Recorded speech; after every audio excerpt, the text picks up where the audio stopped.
First off, how long ago was your webcam business?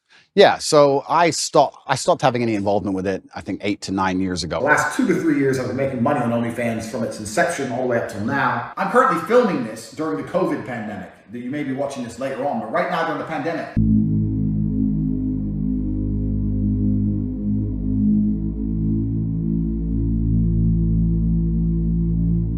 And I ended up opening a webcam company where girls would sit on a laptop and they would talk to guys on the internet for money. That's what they would do. It's like, you know what, fuck it. I'm taking over.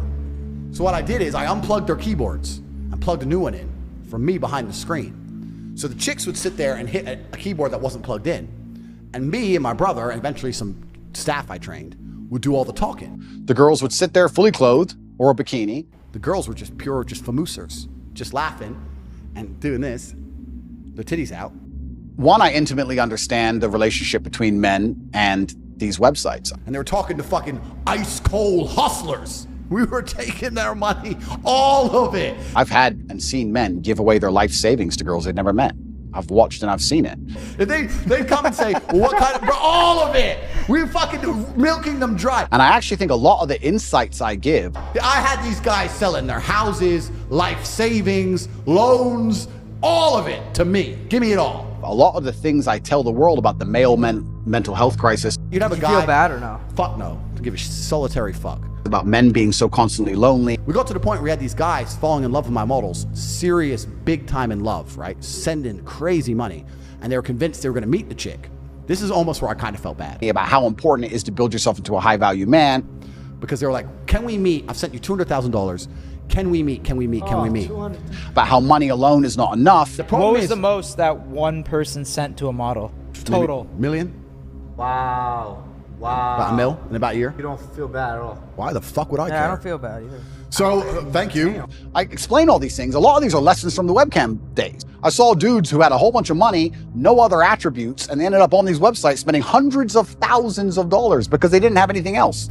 But, so, the girl would be online for 6 or 7 hours, but then when she logged off, was sleeping or whatever, on her WhatsApp, I'd have staff. She was online 24 hours a day. Her WhatsApp, her this. She was famoosing when she was asleep. We were bringing in money from the fucking sky. But this is what the powers that be want. They want to make sure that the male populace is as docile as possible, and they do that with a large array of weapons, and they do that with a web of tools, and I believe that I'm the counter to that, which is the reason I ended up attacked in the first place.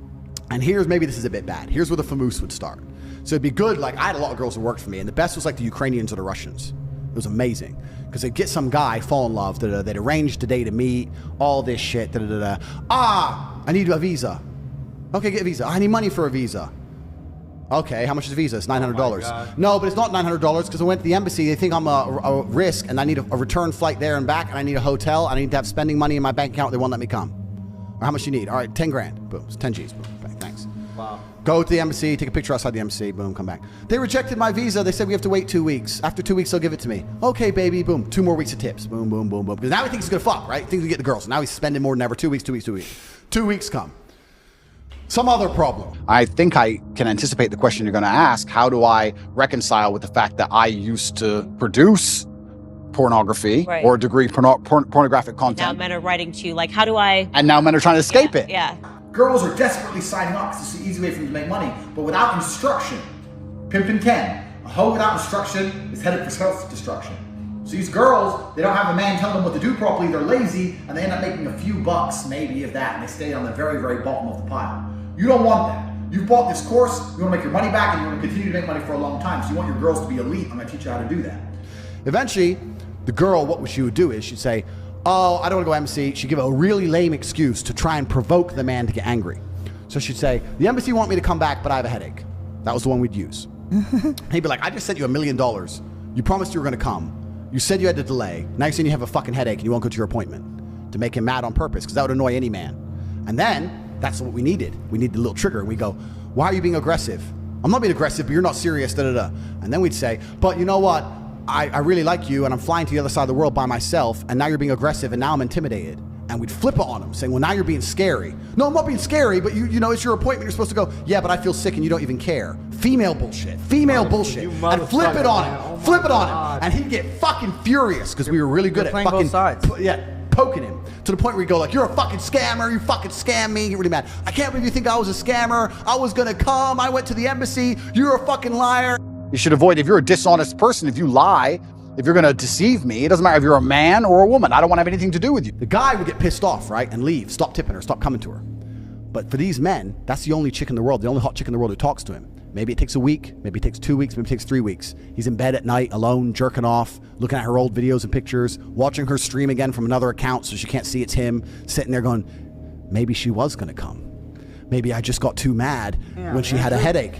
Maybe I should have been a little bit more patient and she would have been my girlfriend.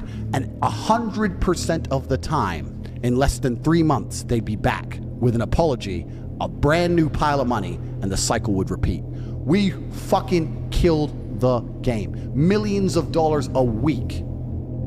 And it was not just because I had beautiful girls. It's not because webcam is easy. It's because I am a genius. And I put together an apparatus of genius behind the avatar of beauty. And we fucking conquered the internet. It's all massively hypocritical.